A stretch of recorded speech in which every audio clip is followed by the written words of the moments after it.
ওই যে ওখানে রহিম স্যারের বাড়ির সামনে যে পাইপে খাইলাম সে পেট ভরে গেলে মন ভরে গেলে তবু শেষ হইতে চায় না। ল মামা ওই সামনে খালা আছে হাসা তো হয় হয় ল ল দেখি।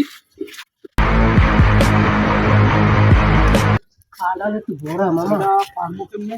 তোমার কি গাছের রুইটা মেলা বড় কাঁড়া এই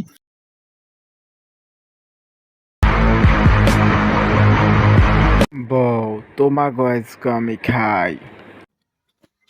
কাকু কাকু আমনের গাছের কাটাও চুরি হরে ওই জায়গায় ওরা।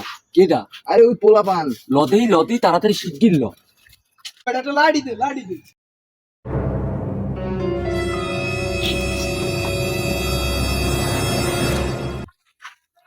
এই লাড়ি দেস না লাড়ি দেস না। নে অত ছাড়া লাঠিটা নে। আমার ভুল হয়েছে, ক্ষমা করে দেন।